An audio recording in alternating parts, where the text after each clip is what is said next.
So you didn't have to be in Iraq and you didn't have to accept that admission, but you did both of those things. And then you were hit by an RPG, is that right? Yes. We were hit first by small arms fire right outside my right door. I swore in my good Army language.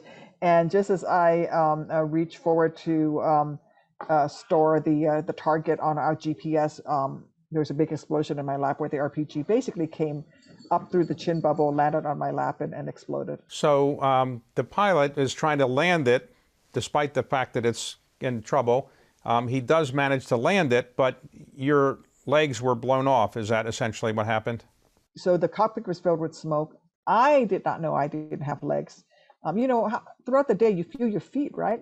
You don't look down to see if they're there or not. I felt my feet, so I kept trying to fly the aircraft, not knowing that I was in actual fact passing in and out of consciousness. I would come to try to fly the aircraft, pass out, come to try to fly the aircraft, pass out. And I was very frustrated that the aircraft was not responding to the inputs I was putting into the instruments, into the flight controls. But that's because I didn't have legs. So how did you go from a crashing helicopter, get pulled out of that, and get another helicopter to pick you up and get to doctors within an hour? How did that all happen? Well, first off, we didn't crash, which is good. We landed it. Dan Milberg landed the aircraft, and that was critical. We always fly with two aircraft together for instances exactly like this, so that you'd always have a backup to help you out if you get in trouble. And then they came back for what they thought was my body. So I never received a tourniquet. I never received any first aid. They assumed that I was dead. They got me out of there just so that they would bring a body back for my family to bury. They got you out, and you get to, in effect, a medical treatment facility, and they try to keep you alive. And what did they do to keep you alive during that period of time? Well, the first thing that happens is Sergeant Chris Fierce, who is my door gunner, my door gunner on the right side and my crew chief, in the rescue bird, realizes that I'm still alive because he feels more and more blood on the deck of the aircraft. And he realizes that he has a tourniquet on. No one should be bleeding. So why is there more and more blood? And he realized, oh my God, Tammy is still bleeding. Her heart is still pumping. So he declines treatment from the medevac bird when they get put into the medevac aircraft, and the medic comes to him. He says, go take care of her. So when you get to Walter Reed, eventually you're on morphine and lots of other drugs for a while. But eventually when you wake up, when do you realize that you've lost your legs and maybe the use of your right arm?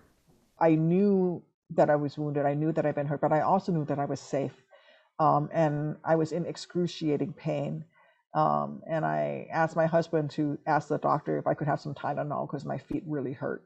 And that's when he had to go out and get the doctor. And the two of them came in and told me, actually, there was no Tylenol they could give me for my feet because I didn't have feet anymore. In fact, I didn't have legs.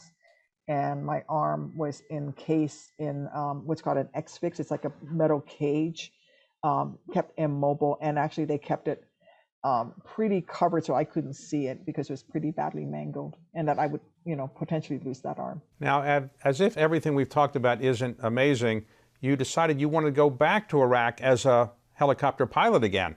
My guys were still over there. My unit was still downrange, and I felt tremendous guilt that I was in a safe hospital in the United States, and everybody was calling me a hero, which I didn't think I was. And everybody was treating me with kid gloves, and my buddies were still getting shot at.